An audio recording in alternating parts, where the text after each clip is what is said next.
Imagine this. You're the owner of a cleaning company, armed with the best equipment, a dedicated team, a solid reputation, and your company can get out every stain that they come across.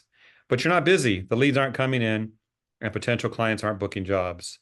Well, we know there's many reasons that could cause this, but one that seems to impact the entire industry is a failure to tap into the real power of internet marketing, which has been around since what, the 1990s? Google and Yahoo were the leaders. We've had more than a quarter century to figure this out. And one aspect that might be a real head scratcher for people is email marketing, because we all know what spam is. We know we all get a lot of emails. But today I'm with a friend, John Clendenning, the founder and CEO of Carpet Cleaner Marketing Masters. Email marketing, I believe you mentioned it in your book. All right. Chapter 11, I believe that is. So where Yeah. email marketing fits in, everybody's got to think about is database marketing. I talk to carpet cleaners every day. Some guys have been at it for 20, 30 years, other guys new to it in the last couple of years. And there's a wide range of understanding that you're building a business to build a database. Your repeat clients and the referrals are the money in your business, not the new customers. Paid ads will always be your most expensive. So how do you put that iron fence around them and nurture them? You stay in touch with them. Email is that free way, and it shouldn't be the only way because it's free, but it is with the right strategy, you can stay top of mind if you do it right and be seen as a welcome guest, not an annoying pest. So you do that with home care tips, happy customer stories, things that you've done charity wise, things like that. Think of things that are fun and engaging and helpful to the other person and very light on promotion. Don't make it all about, oh, we're selling you something. We're selling you something. It's Gary Vaynerchuk. Read the book. Jab, jab, jab, right hook. The whole idea is give, give, give. Okay, now you've given the license to sell slightly. Give, give, give. Now you're given the license to sell slightly. So treat it in that cadence. I have to think that some might hesitate to really get into email marketing because it is work. You do have to have content. You have to think Mhm. about what you're delivering and how to deliver it. And you can't just do it from your own computer, sending it from your own personal account. Can you talk about services that companies can tap into that make this easier? Yeah, the world's gotten harder. Even in February, there's another whole update around Google and Yahoo and stuff like that about email deliverability. So the tools like Constant Contact, MailChimp, those are the big mailing houses that they get paid to make sure that you get a better chance in the inbox. They've got great analytics.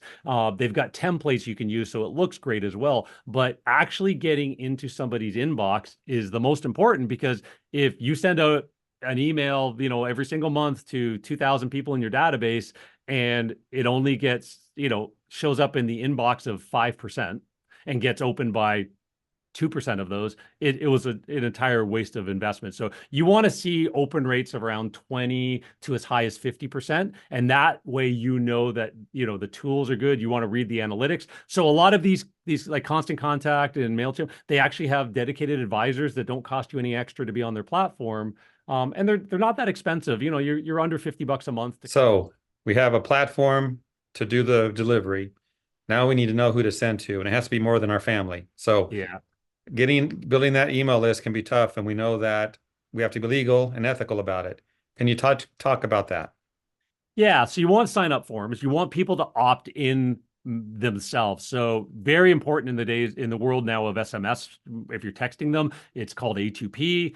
Without it, you're actually against the Federal Trade Commission. You can actually get fined and all kinds of stuff. Email's becoming similar that way as well. You definitely want them to sign up and opt into the list and have the ability to unsubscribe and all of those things.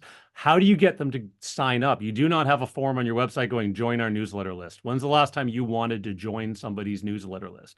But what if you joined the last minute club? Hey, we every now and then we have openings that come up in our schedule and we provide discounts if it's within a day or two of, you got a gap on Thursday afternoon and you've got a last minute club, you can email and say, hey, anybody want to grab this spot? We'll give you a 20% off just to fill our schedule kind of idea. $25 off new client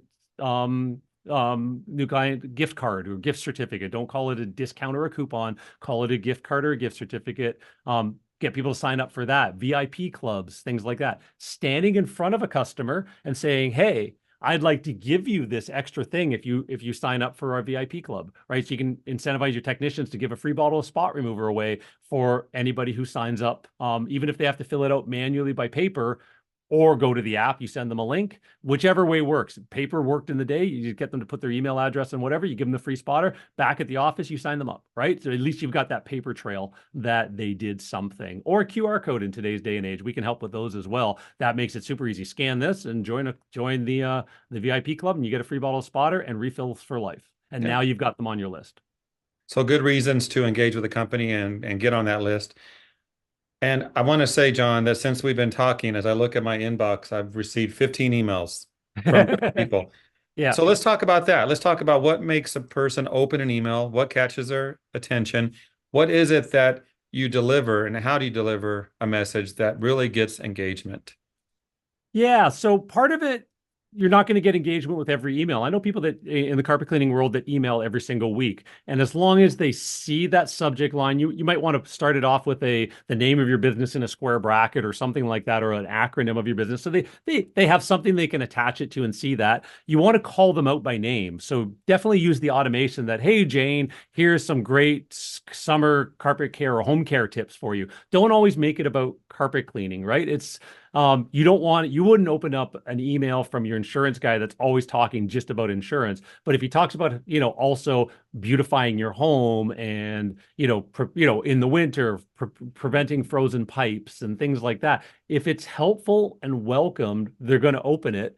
And then tell stories about other happy clients. So we always tell our clients, make sure you take before, during, and after pictures or videos of a customer, a job that you've done, and have little stories about that. You can put them in your social media, you can put them on your website, and now you can syndicate them in your email, and people start feeling like they're just one of a crowd of people that you service, and it elevates your appeal in the marketplace.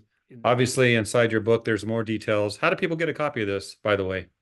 Yep. So people can get a copy of it on Amazon. Just look up the complete guide to internet marketing for carpet cleaners. Reach out to us as well. Just go to our website and reach out. And if you'd like us to jump on a call with you, we will also send out free copies of the digital version of the book to anybody that we meet with, and just kind of take a look at your marketing. So no hard pitch, no sell, just a good honest look at things.